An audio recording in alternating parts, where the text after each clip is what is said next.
Hey y'all, this is Brown at I have Brown, and today we're going to be talking about the movie Scanners on DVD, the Criterion Collection edition, I might add. So, Scanners came out in 1981, and it was written and directed by David Cronenberg. So, for those who don't know, David Cronenberg is a Canadian filmmaker who specializes in the genre of body horror.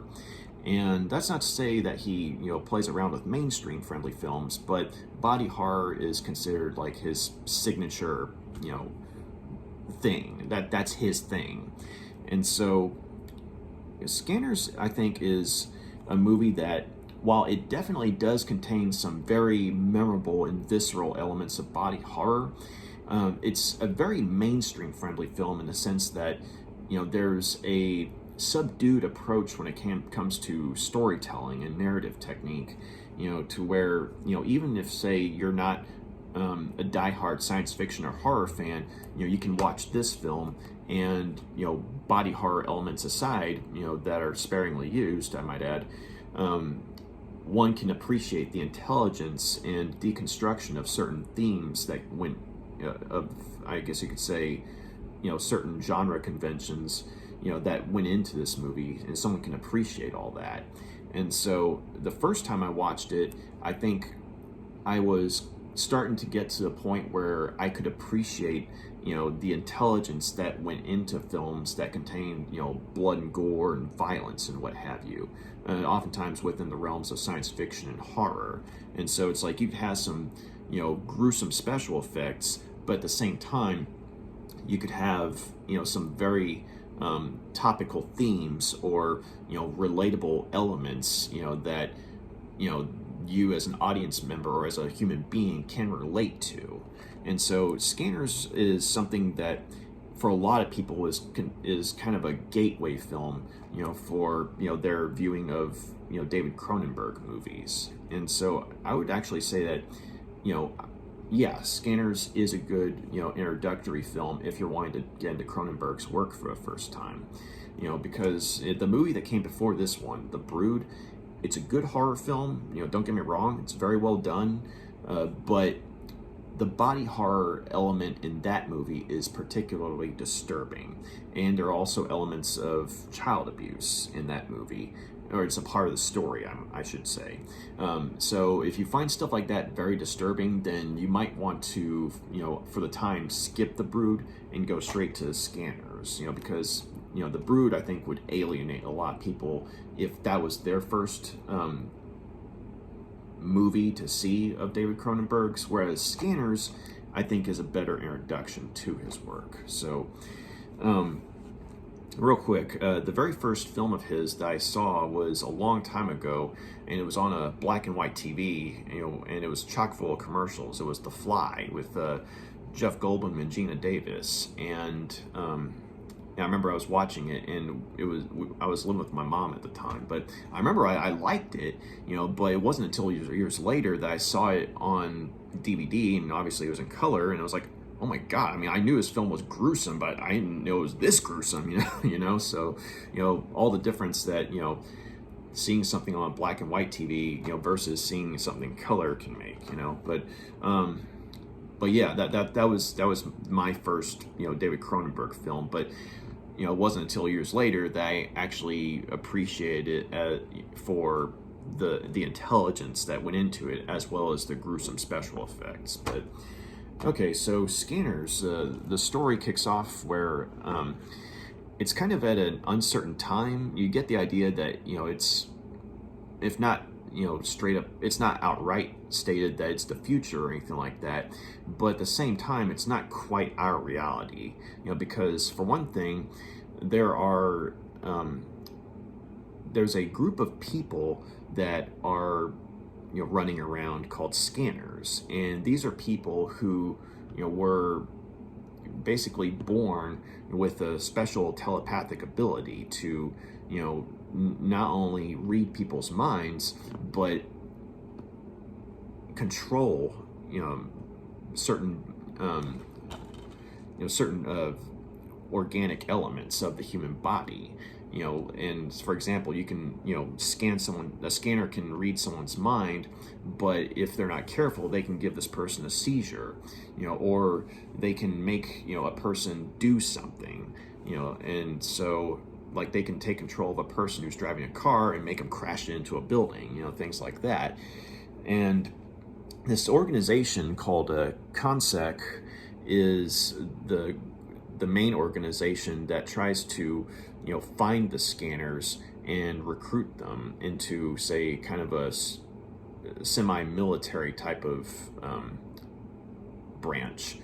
And unfortunately, though, ConSec is come under attack by a scanner by the name of Revok, who has taken upon himself to basically form his own underground empire and sabotage whatever attempts at progress that ConSec was trying to attain with their use of the scanners.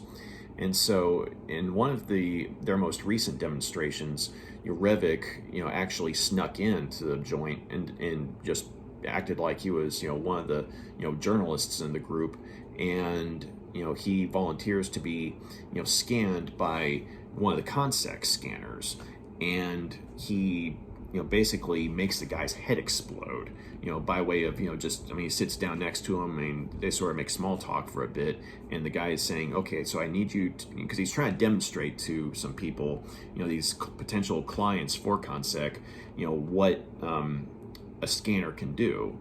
And so, he's saying, okay, I just need you to think of something that won't jeopardize the nature of your job. And, it can be something personal, perhaps.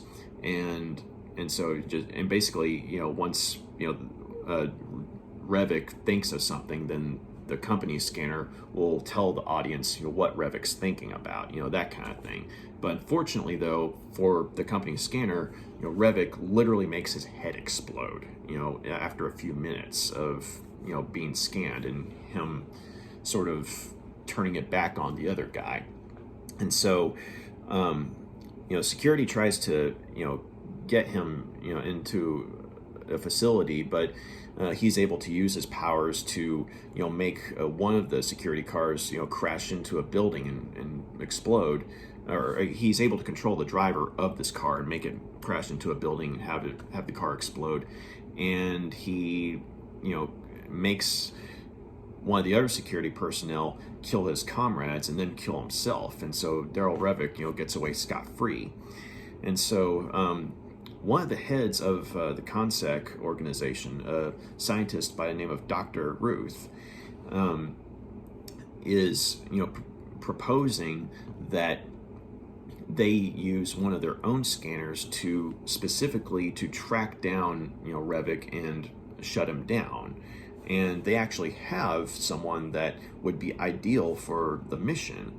And it's a man named Cameron Vale, who was a vagrant who had up until recently been, just, drifting through society and having, fits of, telepathic power, but never really understanding, why this was happening. And he has really no sense of self, no sense of identity.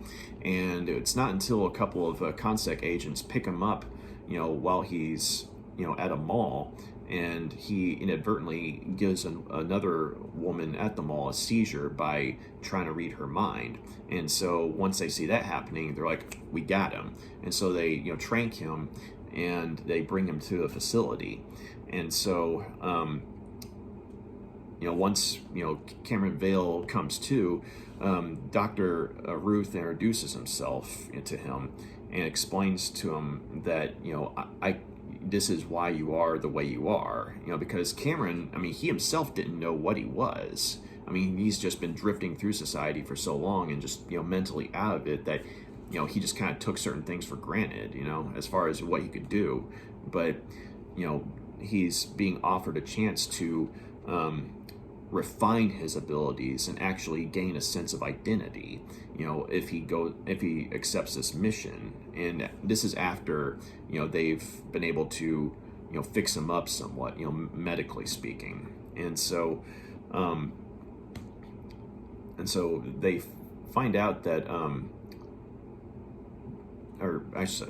Vale finds out from Ruth that there is a drug called ephemerol, which is designed to negate a scanner's abilities. And so there's a rather, eerie moment where Vale is restrained to his bed, and Ruth is allowing some people to come into this viewing room that they're able to, look at Vale, through this glass. And they're not saying anything, but you're hearing all these voices, and that's what Vale's hearing all the time. And so it's kind of a little wonder that he's basically been a human wreck all these years. But once Dr. Ruth gives him the ephemerol, the voices quiet down, and that's where the two of them kind of bond. As far as he looks on at Ruth as kind of a pseudo father figure, or surrogate father figure, I guess you could say, and a teacher, because Dr. Ruth is trying to teach Vale how to better himself, albeit to go on this mission to take out Revok. But once they get Vale well enough to where he's mentally able to agree to go on this mission, he finds himself in this situation where, on one hand, he finds fellow scanners who turn out to be allies, but he also finds human agents who are allies to Revok's cause. And so, it's hard to tell who's who, like who's going to be the good guy, who's going to be good, and who's going to be bad. But amongst other people he meets, there's a woman named Kim who is also a scanner, but she actually works in this sort of scanner underground, but she also has a job in high society that sort of gives her a bit of a financial advantage as far as blending in with the crowd and what have you. But she uses her time for her other life to try and help scanners out. And unfortunately, though, when Vale comes across her, anytime he comes across someone who is able to give him some information on Revok, Revok's agents, oftentimes human agents, come in, trying to kill everyone, and Vale is having to oftentimes retreat, after having used his powers to fight back and what have you. But unfortunately,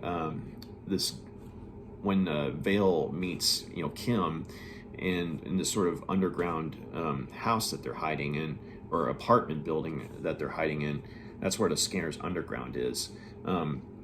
They're attacked by some of Revok's agents, and unfortunately they're the only survivors, and they're able to get away by using their abilities. But but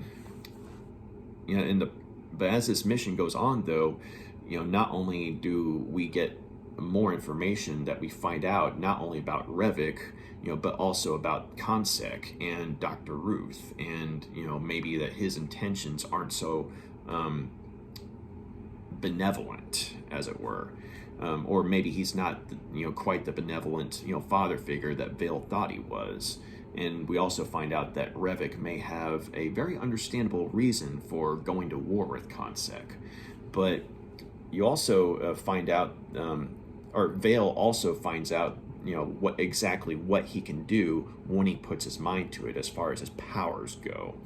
And so this is a rather fascinating film, and it really makes you think when it comes to, say, how one could possibly use telepathic abilities were they existent in the real world, of course. And now whether telepathic abilities do or don't exist in the real world, that's a subject for another conversation altogether. But at the same time, I think we've all wondered about that. Like, would we just use if we had that ability, would we just use it to read people's minds, or would we use this ability to make them change their minds about something, or would we use this ability to, or could we use this ability to physically affect other objects or people, that kind of thing.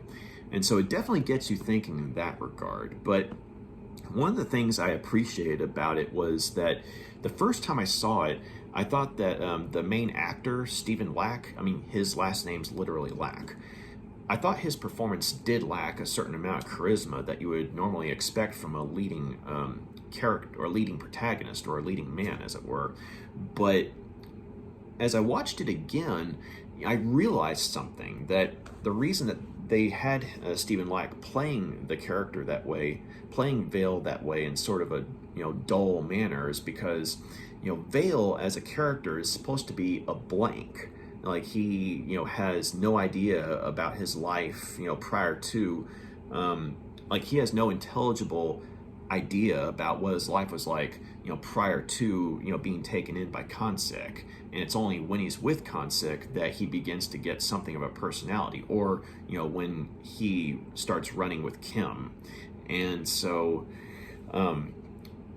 that's something that I actually appreciated on like a second viewing, because I realized what they were going for, and Stephen Lack actually did a good job of playing a sort of flat character, but at the same time, him being flat as a character actually made a certain amount of sense. So just bear in mind, I mean, if you're looking for something with someone with a bit of charisma when it comes to being in the lead, you might be thrown off by Stephen Lack's performance. But if you go in with the knowledge that this is literally someone who has no life or past prior to being taken in by ConSec, you can probably appreciate the flat performance for what it's trying to depict. And I actually thought he did a pretty good job conveying that. Let's see, as far as the character of Kim goes, she was played by Jennifer O'Neill, another good actor, and I've seen her in a couple of things, but she does a good job of playing Kim, and you get a more, I guess you could say, human dimension when it comes to how she portrays someone who happens to be a scanner, because unlike Vale, who is basically a blank, I mean, Kim actually has personality, and she has pathos and what have you. Not to say that Vale doesn't have pathos at certain points, but she comes across as more human, though. Kim, as played by Jennifer O'Neill, comes across as more human and more relatable as, say, a person, and I guess you could say as a scanner too. But because most of the scanners that we see are oftentimes very they're very much in poor mental and physical condition, and so it's like, imagine someone with a mental defect, and I mean maybe they have some self-awareness, but because of this mental defect they cannot function in regular society. And so imagine that, but having the types of powers that the scanners have, and you have an idea of what these people in this universe have to contend with. And so and a lot of them, she also has a very compassionate side, in the sense that she's trying to help her fellow scanners, and so I liked her character.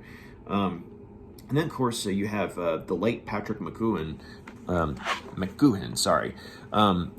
as Dr. Ruth, who I thought did a very good job in this movie, because, I mean, I never seen the TV show The Prisoner, but I know that that's what he's mainly known for. But I do remember him as Longshanks from Braveheart, and he killed it in that movie. So I remember, I was watching Braveheart a while back, and then, so I was looking at something about it, and then it just happened, someone let it slip that oh yeah, that was the dude from Scanners. Like, what, that's Dr. Ruth? I was like, dang.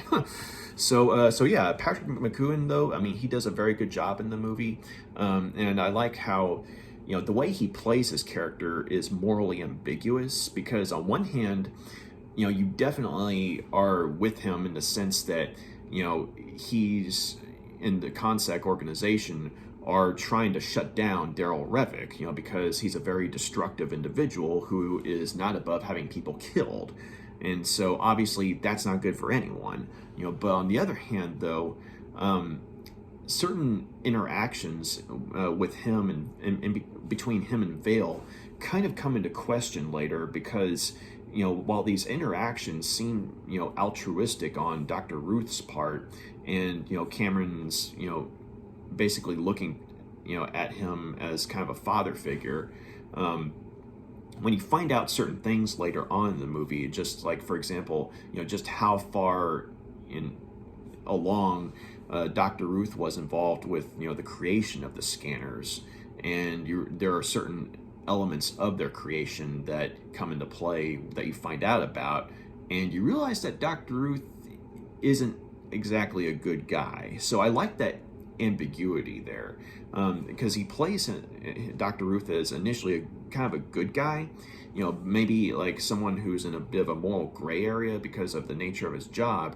But then as you find out more about the scanners and ConSec and ephemerol, and Dr. Ruth's involvement in it all, your perception of him kind of changes, and McGowan's performance kind of goes along with that. Like there's this moment later on in the movie where he's been made aware of something that Vale has told him about on his mission, and after they get off the phone, Dr. Ruth, he sort of has this mental breakdown, and you see him like he's an old man, and so that memory might be an issue for him because of his age, but at the same time though, it's like he's kind of fighting with himself. Like, he's not a scanner or anything like that, but it's like he's having to come to terms with something, but he's not wanting to admit it, because that would mean that he has to acknowledge that he did some very bad things in the past. And so that scene where he's having this mental breakdown, I mean, I thought Patrick McGowan just killed it. I mean, it felt very believable, especially if you've seen people who are elderly who struggle with issues of memory, that kind of thing. So yeah, Patrick McGowan was definitely awesome in this movie. But then of course the character or the actor that a lot of people tend to go away remembering is Michael Ironside as Daryl Revok. And so this was kind of like the point that Michael Ironside was introduced to a lot of people in mainstream cinema, I think, because I mean he'd been in some other stuff, but I believe, I think, I could be mistaken, but I think he was in some other stuff prior to Scanners. But Scanners is the film that probably put him on the map, because while he doesn't have a whole lot of screen time as Daryl Revok, I mean, Daryl Revok is a very important character in the movie, and like he's a very dangerous villain. And so when Michael Ironside is on screen as Daryl Revok, he steals just about any scene he's in, because like he has a sort of chameleonic talent for on one hand blending in with a crowd of people, because I mean he looks like an ordinary person, just happens to have a scar right between his eyes, like right here, but other than that he looks like an ordinary person. But then when you see him in action, or when you see him telling one of the characters the truth about certain things, that's when you see just how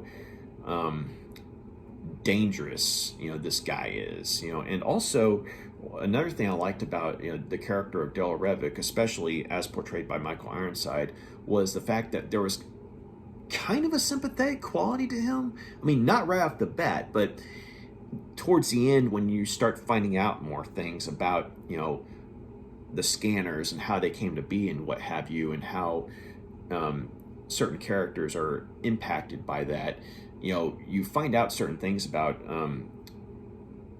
Revok that make it to where, I mean, he's definitely a bad guy and he does need to be shut down, but at the same time, you can't blame him for going off the rails like he did. Like, you can at least understand why he wants to bring humanity to its knees and put the scanners, such as himself, at the top of the food chain. You can understand why he wants to do that. And I remember there was this scene where Dr. Ruth is showing Cameron old footage of Revok when he was at a mental institution, and this is prior to him, I think it was prior to him being given ephemerol, but he was being, tested in this mental institution, and in this scene, he has this bandage like right here, and someone's asking him, what did you do to your face? What did you do to your head? And basically you find out that he took a power drill and tried to, I think it was a power drill, but basically he tried to drill a hole in his head to let the little people out, because all these people kept talking in his head, and no matter what he did, he couldn't get them to shut up. And so he thought, hey, I'll just let them out. And when you see that moment, though, like when we see Michael Ironside as Revok, just rip the bandage off, and you see that scar, you're kind of like, oh my god. And the way Michael Ironside was playing Revok in this old mental asylum footage, it's like black and white, camera footage and what have you. It's very spooky. I mean, it's spooky in the sense that you kind of feel sorry for this guy, because obviously he's tormented, but then when you see just, how desperate he was, and you're like, yeah, you do feel sorry for the guy. And then, of course, when he's, when he's at the point where he's able to control himself and be a viable threat to ConSec and humanity, you at least can see that there was something of a tragic backstory to his character, but make no mistake, he still needs to be taken out of the picture. He still needs to be stopped. So, Michael Ironside, I thought, did a very good job with the part. And, even though he wasn't in the movie a whole lot, the parts that he was in it, especially at the climax, very memorable. And so, another actor I wanted to point out was a guy named Robert A. Silverman. And he's an actor that I've only seen him in one other film, which happened to be Cronenberg's prior film, The Brood. But he plays a scanner who makes a living as an artist. And Vale, one of his objectives is to try and find this guy, because he has this, anytime he has like an art gallery showing, he's never there. It's just like his agent who's there, or his handler who's there on his behalf. And he never sees, the public. He never sees his audience. And so only when Vale is able to, read the mind of, one of his publicists, is he able to find out where Pierce lives. And it's this sort of, wooded, huge, cabin in the woods type of thing. But you go in there, or Vale goes in there, and you see just, all this artwork that's in the process of being made. And so the artwork that's in Pierce's own cabin, as well as the stuff that you saw that he made in the art gallery, it's very nightmarish, very surreal. And then you find out that it turns out that Pierce had actually been going for years without the ephemerol. And so the only way he could stay sane, the only way he could, basically tolerate the voices in his head, was to just make art. And he just made what he saw, or what he felt. And so there was this little bit where, Silverman, like, he when he's, playing Pierce, he's talking to Vale and explaining that to him about, art being the only thing that's keeping him sane. He's like, he points at, some of his art. He's like, art, sane. And it's a very minor part, but, Silverman, does a lot with the part. And, I liked how you saw another aspect of what it is to be a scanner, because you already know it's no picnic, but, to have been without, the one drug that could quiet the noise in your head, and having to just work nonstop to create stuff just to tolerate, stuff, and, shutting yourself off from people. So, it's not going to be as bad. I mean, you definitely see the downside of being, or one of the downsides of being the scanner. And, Silverman, definitely makes, Pierce into, something of a sympathetic character in the brief amount of time that we see him. But yeah, so yeah, I mean, all in all, like, the characters I thought were really well portrayed, and the actors did a good job with the parts. And once again, I think, with Stephen Lack, ironic last name, because here he kind of lacks, the charisma that you would expect from a leading man. But when you understand what his character is supposed to be, you understand why he's being portrayed as flatly as he was. So I would even say that Stephen Lack, along with the other actors, did a good job here. But also, I liked seeing, what you could do with these powers. Because on one hand, there's the signature head exploding scene, which, even to this day, it still holds up as a, awesome moment of, body horror special effects, which you can look this up yourself if you're interested. But the way they did it was they had a fake head and they filled it with, all sorts of nasty stuff like dog food, rotted meat and things like that. And they had a shotgun, positioned behind the head, and it was a cleared set, so they didn't, obviously there weren't people standing in front of the, dummy with a shotgun behind his head, but they cleared this, it was a clear set, and someone pulled the, trigger on the shotgun, and this fake head just explodes, and you see blood and gore go everywhere. And it's still a very awesome special effects moment, but that's how it was done, though. So a little bit of, trivial information there. But so you have the head explosions, of course, and you also have, the mind reading that, the scanners are able to do. But one of the things that was intriguing about the use of mind reading is the fact that, almost any time they try and read someone's mind or scan someone, it causes like a nosebleed or headache or something like that. So it's not just, something that they can do without drawing attention to themselves. And so, I think one of the highlights for me was, the moment when Cameron is having to basically download himself into a computer mainframe, in order to get information that ConSec has.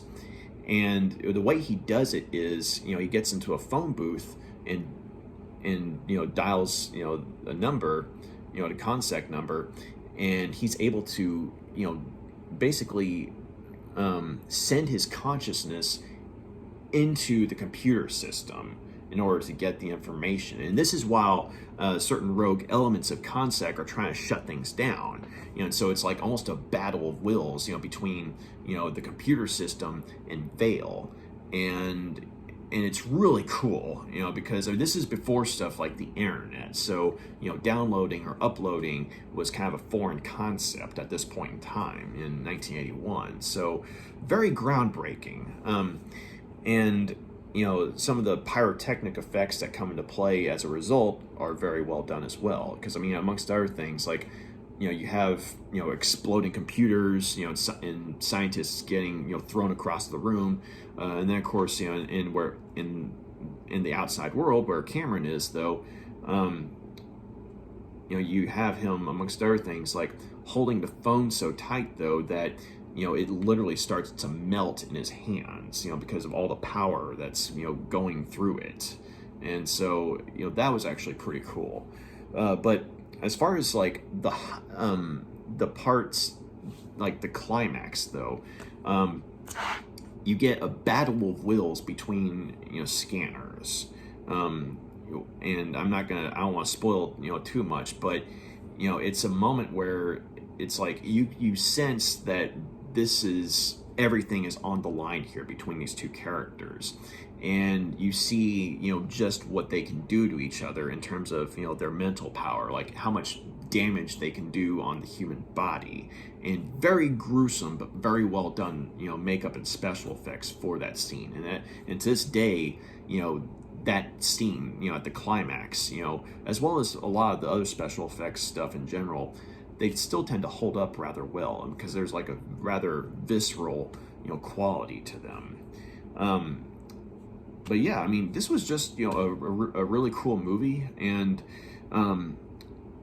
also I liked how a lot of people have pointed this out, but it's like a deconstruction of the hero's journey, in the sense that, you have, the hero, who is Vale, who is essentially a basket case, or a blank, someone who has no personality whatsoever, but nonetheless having a great amount of power. And then you have the wizened mentor figure in the character of Dr. Ruth, but then you have the subversion in the sense that it turns out that yes, I mean, this guy gives Vale a lot of information and knowledge and helps him to function, but he's also hiding a lot of stuff, and there's a lot of skeletons in his closet, and then of course you have the character of Kim, who, I mean, she's his companion on the journey, and usually you think a male protagonist and a female companion, you're thinking that the guy's going to be the one to basically save the day and everything, or you think that she's going to be the girl's going to be the damsel in distress. But in this situation, though, it turns out that Kim is more well-rounded and mentally balanced than the main character, because she had access to ephemerol and amongst other things, and so also she was able to train herself to where she's able to use her abilities much better than say a blank like Cameron. Now Cameron does get better with his powers later on in the movie, but I thought that was kind of an interesting little take on the hero's journey as far as that part goes. It's like the female character who would oftentimes be relegated to the damsel in distress ends up having her own psychic oomph, as it were, and is able to sort of keep Cameron on a sort of even keel later on in the movie. And then of course with the character of Revok, I mean, you have the subversion of him being the evil villain, I mean, but at the same time having more in common with the main character than you would think. And so nice little subversions of what you would expect from a quote-unquote hero's journey within a sci-fi setting. And also I kind of liked how it wasn't, I mean, it takes place in Canada, but you don't know exactly when it does. Like, it's kind of vague as far as when it's supposed to take place, because I mean, it feels like it's supposed to be something that was then modern times, but albeit with the presence of scanners. And so you kind of have an idea of what it would be like if society had to contend with some superpowered individuals walking in their midst or wandering through their midst, whatever the case may be. Let's see, what was I going to say? Oh yeah, so I do think that one of the downsides would be that there are certain revelations that come into play where we are able to figure out certain things before the main character does. And so there'll be moments where the main character's trying to get to the point where he figures something out, but we, the audience, have already figured it out. So it's kind of a bit of a waiting game. So that there is that, unfortunately. But also, because there have been so many movies about telepathic individuals that have come out since Scanners, since this movie was made, it's very possible that you as an audience member may have seen one of these films that were inspired by Scanners, and so by the time you actually see where all this inspiration came from, you might not be as wowed as you would be if this was literally your first time seeing this type of film, if that makes any sense. It's kind of like I remember one of my best friends and I were watching the movie Alien, and I mean, we both enjoyed it and everything. I mean, it's one of my favorite movies, but he had never seen it before, but he'd certainly heard of it, and he liked it too. But he was saying that you could definitely tell it's influential because he'd seen so many movies that were imitations of it or were inspired by it, to where it's like, as much as he appreciated seeing the movie and he liked the movie for what it was, he wasn't as floored by it, because he'd seen a lot of stuff that was inspired by it. So it might be a similar thing with Scanners here, because you have all sorts of movies about telepaths, doing crazy things to the human body and what have you, or just doing crazy stuff in general. And so a lot of that came from Scanners. And so the impact might be somewhat muted because of that. So just bear that in mind. But it's still a good movie though. And yeah, all in all though, I think I'll go ahead and give Scanners 4 out of 5 stars. This was a good movie. It really was. And as I mentioned before, if you're wanting to get kind of a gateway into David Cronenberg's movies, Scanners is definitely a good introduction. So yes, it still has some potent elements of body horror and gore and makeup effects, but they're used sparingly though. Like when they're used, they count. But for the most part though, it's a more mainstream friendly approach to the storytelling. So but yeah, so as far as like special features go, because this is Criterion, you have let's see, you got 2 DVDs, and then you have a new restored 2K digital film transfer, and which was personally supervised by director David Cronenberg. And then you have a documentary called The Scanner Way, or The Scanner's Way, which it talks about the film's special effects, and it has like a bunch of interviews with people who have worked with David Cronenberg throughout the years. And then you have Mental Saboteur, and this is probably one of my favorites because it's an interview with Michael Ironside. And in this DVD, I think, yeah, the DVD came out in 2014, if I'm reading this right. So to have Michael Ironside actually, sit down for an interview about, his character Revok specifically was pretty cool. And, he's much older now, of course, but, seeing him, look back on, the role that sort of, gave him a big boost in his career, and just reflecting on certain things, it's pretty cool to see. And then you have the Ephemerol Diaries, and it's a 2012 interview with Stephen Lack, the actor who played Cameron Vale. And I didn't know this until I watched this, but Stephen Lack is actually an artist. I think, if I remember correctly, he works mainly with painting and pottery and what have you. He's more known for that than acting. So and it was kind of funny watching him in this interview because he's very down to earth, and very lifelike, which is something that you don't expect, from the real, actor, because he did such a good job of playing a flat character in the person of Cameron Vale and Scanners. And so that was kind of neat to see. It's like, so yeah, he's human after all. So and then you have let's see, there's an excerpt from an interview from 1981 where Cronenberg was on I think it was like a Canadian talk show. And then you have a couple of you have a short film that Cronenberg did, which I come to think of it, I haven't actually sat down and watched it yet. I need to do that, but it's called Stereo, and he made it in 1969. So you also have, you got your trailer and your radio spots, and you pop this open here. Yeah. You got this booklet that has an essay by Kim Newman. It's actually a pretty good essay. It talks about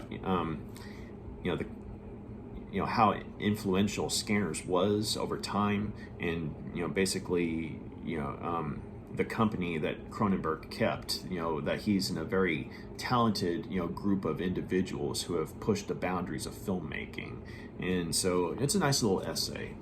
But also, real quick, this is the reverse art.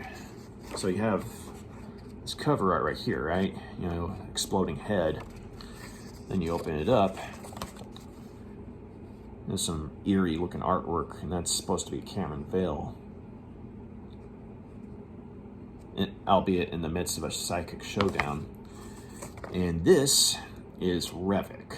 And you see the movie, you see the climax, you know the scene I'm talking about where this is happening. So, yeah. But yeah, so yeah, that was Scanners. Yeah, good movie. Definitely check it out if you like science fiction, or if you're wanting to get into body horror, but you're looking like for a good entry point. And also, just if you're a David Cronenberg fan, I mean, Scanners is definitely one of his good ones. So, thank you very much for taking the time to check out my review. You got any questions, comments? Please drop a line, let me know. And y'all have a good day or good night, wherever it is on where you're at. Y'all take care. Goodbye.